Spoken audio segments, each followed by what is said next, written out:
Okay, Spellbook of the Lost and Found. Chapter 2. Laurel, Sunday, May 7th.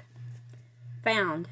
Old red leather-bound notebook, thin and worn, secured by a black rubber band, ripped up pages out of 3 lost diaries.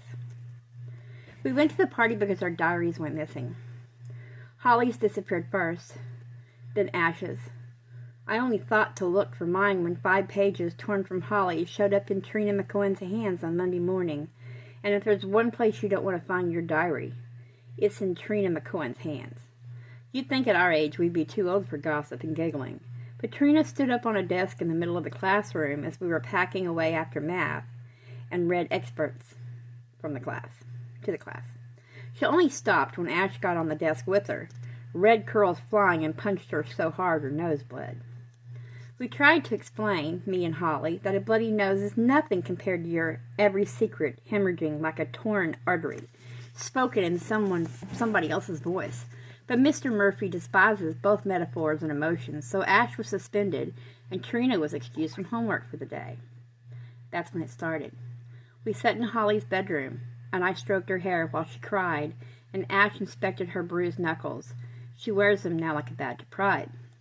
"I don't see why you care so much, Holly," Ash said. "I wouldn't, if it were me." I stroked and stroked Holly's hair, long and blonde and long, and soft under my fingers like my whispered hush. I wanted to say, "It's okay," but it wasn't, not really. There are things you tell a diary that nobody else should know. Not your best friends, not your favorite sister, not a classroom full of staring eyes and leering open mouths. They pretend they never think those kind of things themselves, Ash said scornfully. Like they never have sex dreams. Like they don't have bodies that bloat and bleed.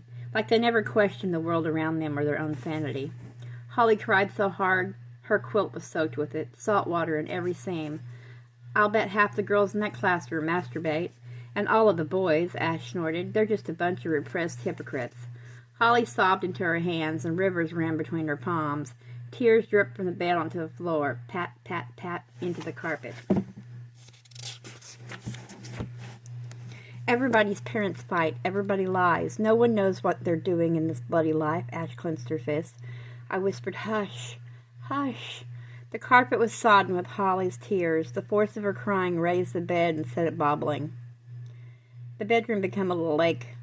Boulders full of school notes, pencils and hair clips, books and tissues, and childhood bears floated in it. I held her hair so as not to fall in. Blonde and long, long and blonde, and beaded with salty tears. "I'd punch her again if I could," Ash said. "I will, next time I see her nasty face. I'll break her fucking nose next time." "Hush," I said to Holly. "You'll do no such thing." I said to Ash, "If you get expelled, it's just 2 of us against the rest of them. Together we are 3-headed dog, facing an army of 100 of staring eyes and leering open mouths. Without Ash, we've lost our fangs. It's hard enough in school already." Ash had the courtesy to look abashed. She leaned back on her elbows on Holly's bed and said, "Then you'll have to hold me back at the party on Saturday, because with a few beers in me, who knows what I'll do." "I don't want to go to the party, Laurel," Holly said to me in a whisper. "I don't want to go anywhere they'll be." "They're everywhere, I'm afraid," I said softly, braiding her hair, threading the tears into the braids like pearls. "In a place like this, there's nowhere to hide." "So we won't hide," Ash said loudly, and she stood up on the bed. "We won't fucking hide. Who cares? We'll go to that party like everybody else, Cinderella. We'll be the belles of the fucking ball. The town bonfire party is hardly a ball. It's more of an embarrassment. But there is always precious little supervision, and often unattended coolers full of beer. The adults either turn a blind eye or they don't even notice." Holly's tears slowed to a trickle. "Think about it," I said. "Holly had until Saturday to decide. We'll be right there with you." I didn't say that the reason I wanted to go was very similar to Ash's. I didn't want to punch Trina, don't get me wrong. But I did want to know how she got Holly's diary. I wanted to know what she'd done with the pages she hadn't torn out. And if she didn't give them back, well, maybe I would do with a bruised knuckle or 2. That night I tore my room apart. I called Ash around 11. "My diary's missing too," I said. She was silent for a moment. "I haven't been able to find mine since the weekend," she said. In our 3 separate houses, we confronted our parents. We yelled at our siblings, but nobody confessed. I still can't quite imagine Trina McGowan or any of her cronies somehow sneaking into our houses and taking our things. But I don't see how there could be another explanation. We only know that our diaries have disappeared and the pages of Holly's turned up in hostile hands, that Trina and her friends, or somebody else, have read the missing pages, have torn out entire weeks of our lives to keep like butterflies pinned to a wall somewhere. I want to know where. Then we found the spellbook. It was like it had been waiting for us, like it knew we'd need it. I say we found it, but really it was Holly.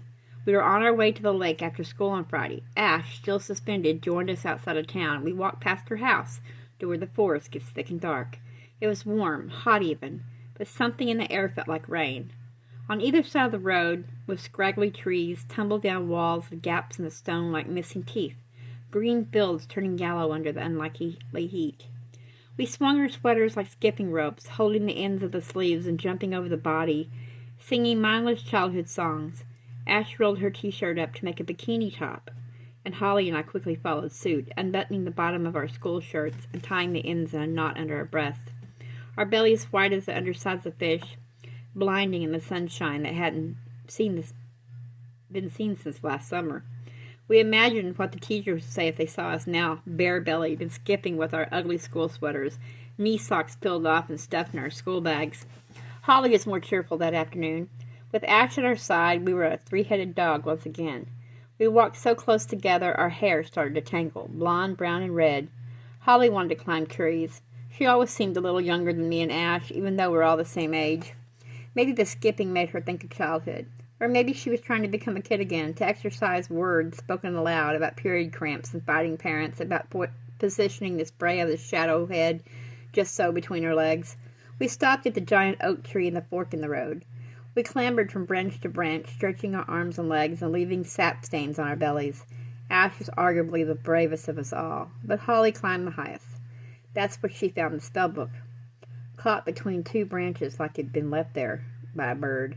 She called out, "Laurel, Ash," and dropped it down to us, a small, slim notebook, red and leather-bound, secured by a rubber band. Holly came down, and we sat beneath the branches to read it, and the first page said only, "Spellbook of the Lost and Found," like a title. You cannot read on with a title like that. We didn't recognize the handwriting, but Holly said she thought it looked familiar.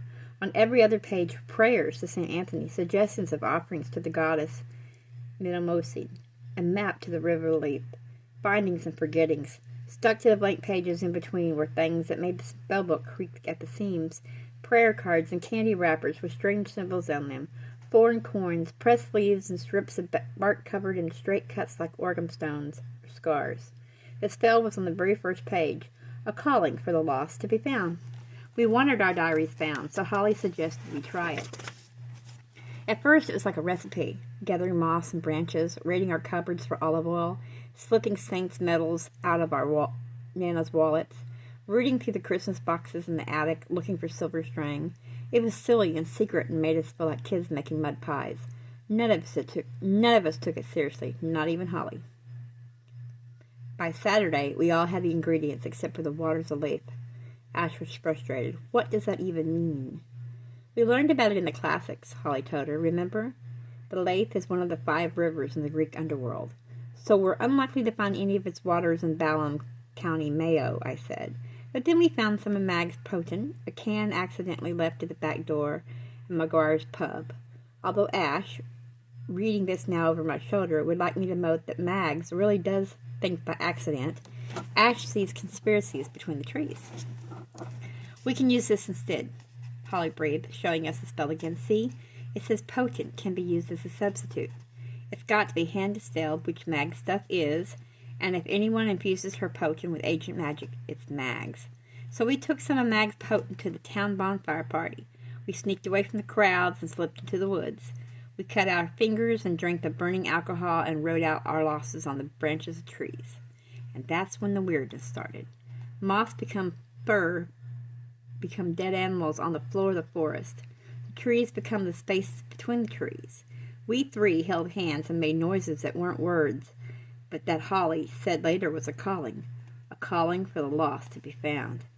We came to in the morning beside the giant oak at the fork in the road, each of us with scraped knees and bloody noses tied together with silver string. And all around us, our missing diary pages covered the ground like a blanket of the snow.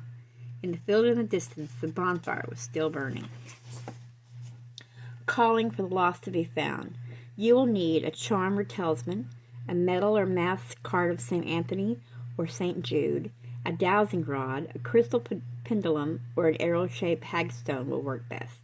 A glass bottle filled with the waters of Lethe, the underground river and haze that makes the drinker forget. Potent is acceptable substitute.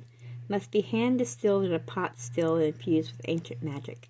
A length of silver string, red ink, olive oil, a handful of rowan berries, a hazel branch, a vine of ivory, as many rose thorns as you have losses. Most moss gathered from under an oak tree, and human blood. To cast the calling, gather fresh moss from under an oak tree, soak it in olive oil and crushed rowan berries, anoint it with human blood. Snap a hazel branch in two and form an equal cross. Bind the blood moss to the center X with an ivy vine. Tie one end of the length of silver straight string around it. Fix the cross to the branch of a tree. Write your losses in red ink on the branches around it. Pin each word in place with a rose thorn.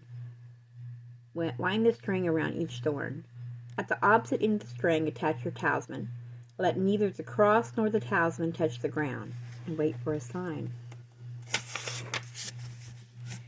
If the lights go out, you will never know the lost are listening. If you hear dogs barking, you will never know the lost have heard your call.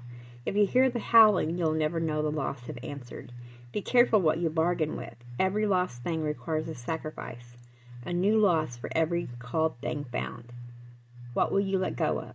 What can you not afford to lose? Consider carefully before you cast the calling. It might not be for you to choose.